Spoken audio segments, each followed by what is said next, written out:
a lot of people see this a very similar way. So I'm really excited that we have a chance to connect with people who share these values, like Brian and others. And in fact, somebody else who shares these values, but also does a really terrific job in understanding media and communication, is up next. Peter Shankman. I'd like to welcome Peter. He's a 5-time best-selling author, entrepreneur, and keynote speaker focusing on customer service and the new and emerging and neurotypical economy, who will be sharing his insights around customer experience. Now, of course, Brian's written about this a little bit, but what Peter's looking at is the future of customer experience into Web3. So I'm really excited to actually welcome old friend, founder of Haro and so much more. And if you don't know what that is, look that up, Haro. And welcome, Peter. Thank you, man. It's good to be here. It's good to see you.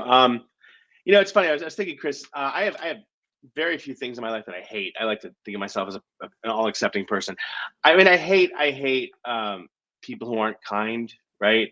I hate people who are very small-minded, and I hate speaking right after Brian Solis. So long as and I'm sorry to let you. This is the second time in my life I've had to speak directly after Brian Solis. Oh God, the first one was like 6 years ago, and 5 years ago, and it's just as horrible. He's a brilliant speaker, and I sit there and I'm just like, well, damn it. So anyway, well, you guys go well together. There's a little PB&J thing going on, and also I wanted to say that we actually had a couple of brilliant women who we tried to line up to kind of make this work a little softer, but unfortunately they weren't available. But we keep striving for diversity, which is something very important. And with that, what I want to do is just turn it over to Peter. Peter, you ready to take it away, brother? I am. Thank you for having me, man. I appreciate it. This is, it's interesting. This is it's a fun time right now. I have been speaking probably for about 20 years now. And as I started and built Help a Reporter Out and eventually sold it and started a couple other companies and invested in some and watched some go public and things like that, my speaking career sort of continued to blow up. COVID happened and my speaking career continued, but it was also, it all went internally. It all went into my apartment, right? And for someone with massive ADHD, that was a problem because a 45-minute speech in Tokyo pre-COVID used to take 4 days. And a 45-minute speech in Tokyo now takes about 45 minutes because it's from my apartment. And when you're massively ADHD, that's very difficult and very scary and very dangerous because you give a speech. I gave a speech last night at, I guess, 10:30 p.m. So 10:30 a.m. Asia time to a conference, and it was remote, and it was fine, and it was I did it. It was great, and it went really well. And so it's 11:30 on a Sunday night. I'm like, okay, well, that's done. I have Chris's thing, and then I'm pretty much done for the week.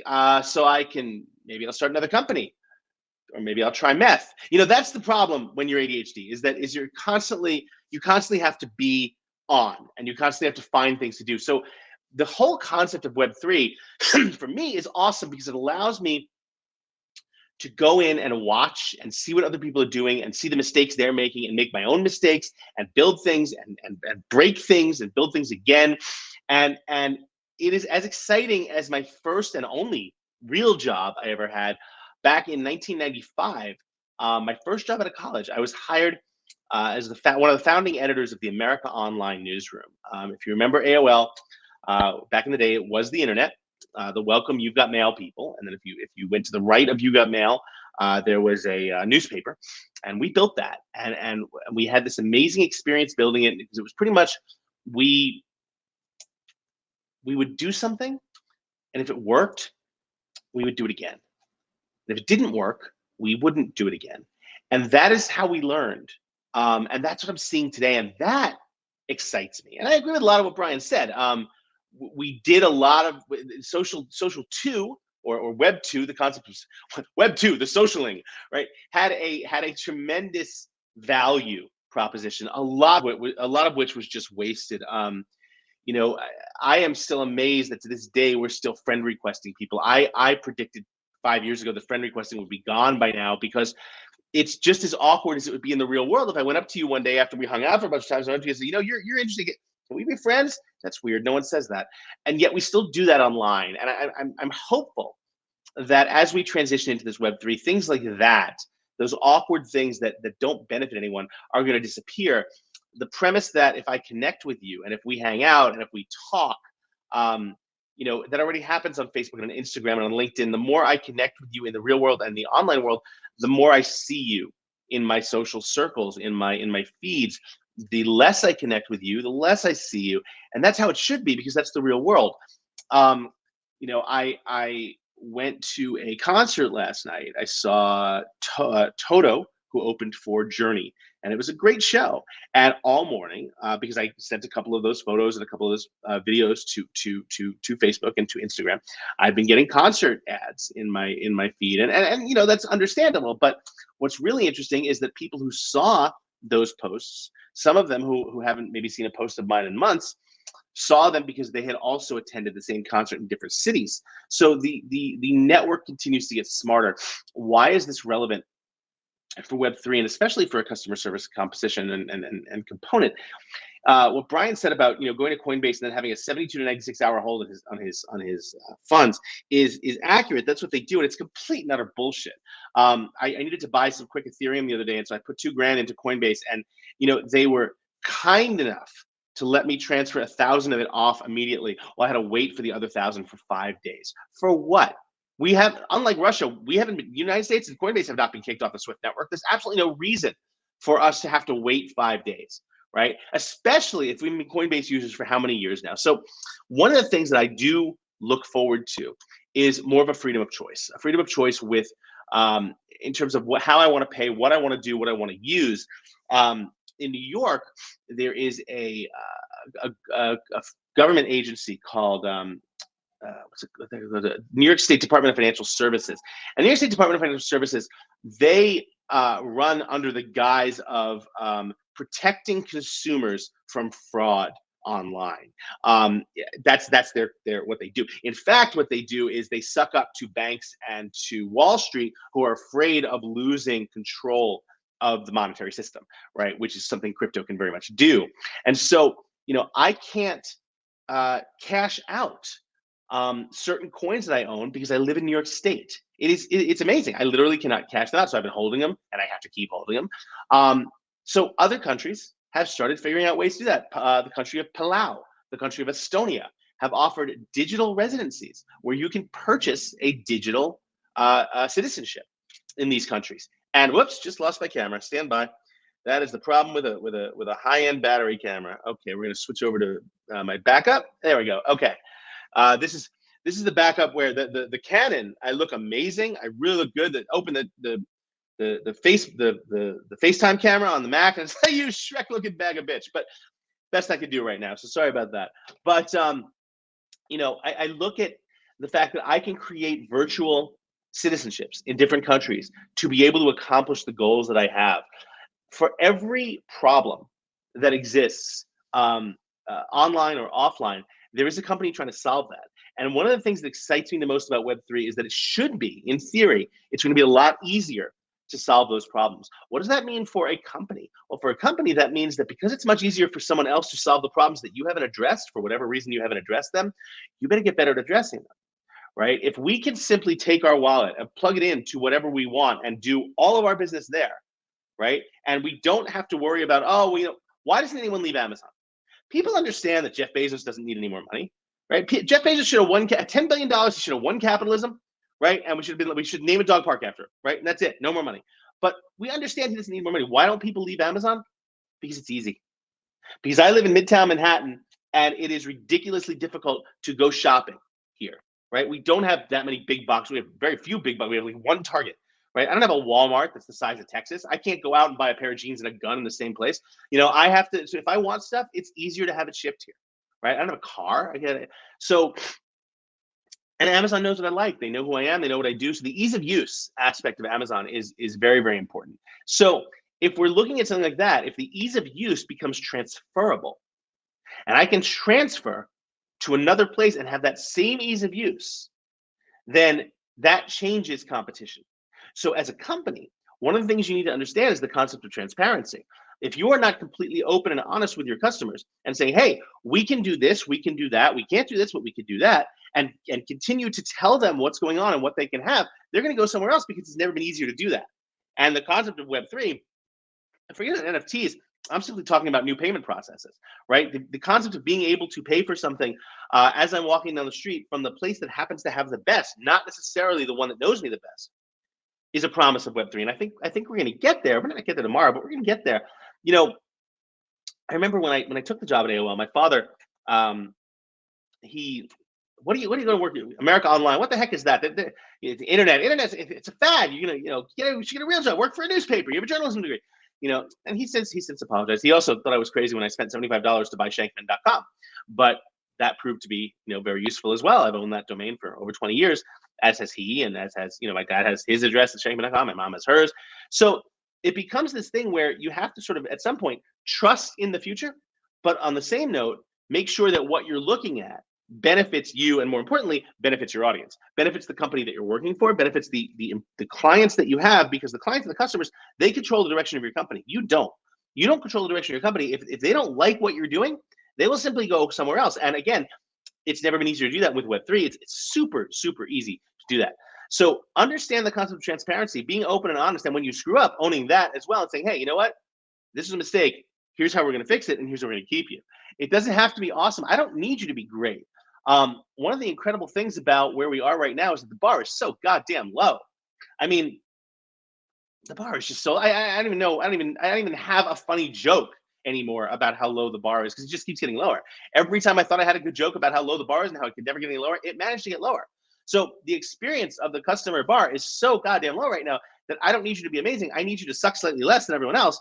And that's really not hard anymore. And if you embrace Web3 and embrace the concept of what it can become, from the premise of payment situations, from the premise of owning your own technology, things like that, it will continue to be easy to be better.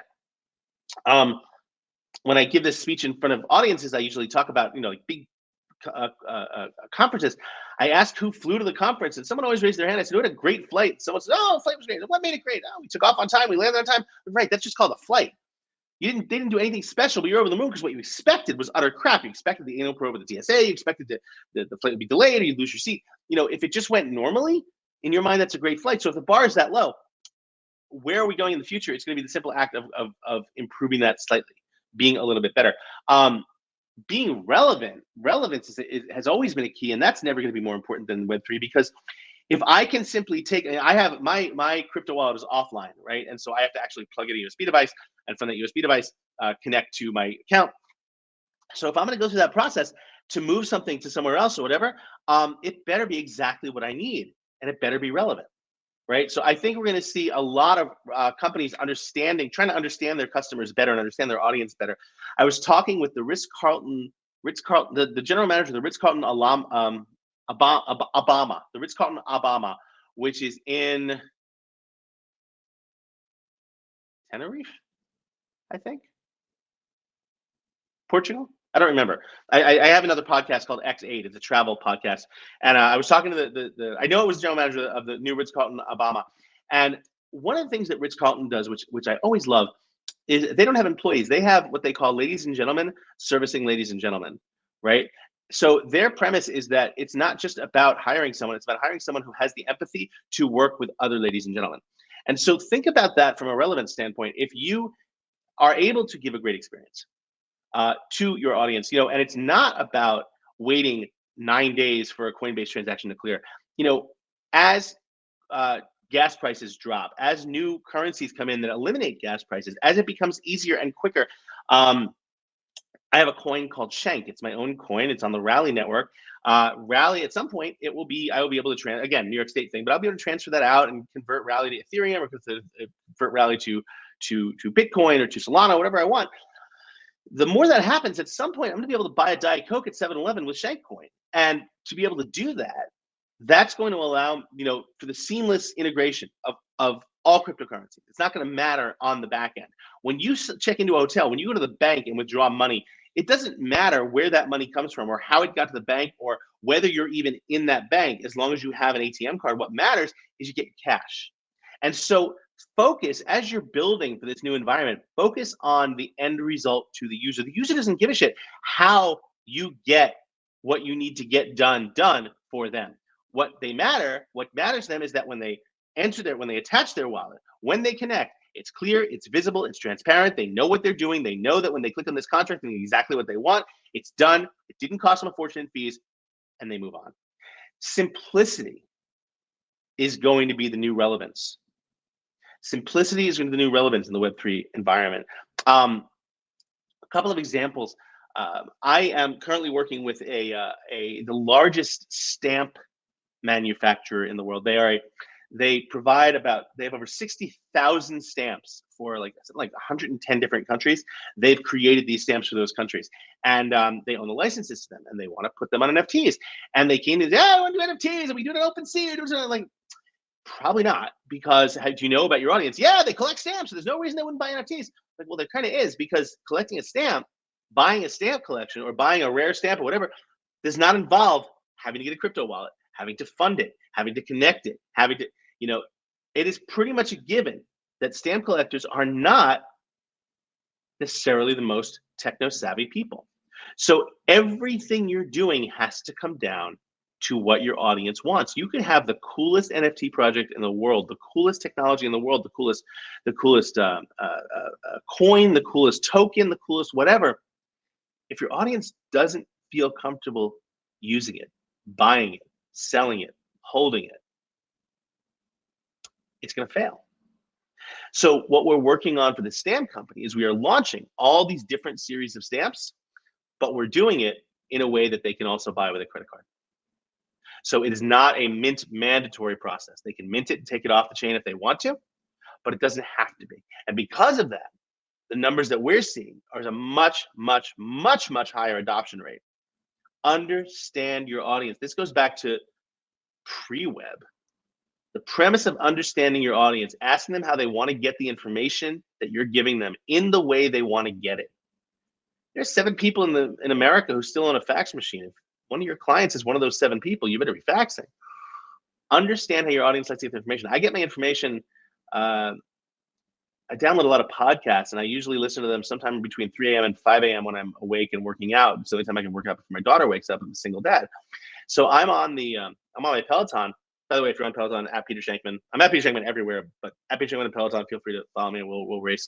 But I'm on Peloton at like 3 a.m. and I put on my podcast to listen, or I'm running, or whatever, because that's the only time I have to get the information that I want, and that's the only time that I have to actually listen to it.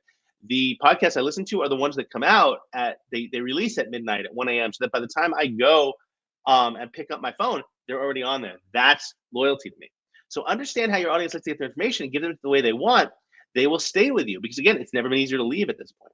So I know you were running short on time, so I'm gonna wrap it up in a couple of minutes, but I'll leave you with this. There's a story I tell a lot about.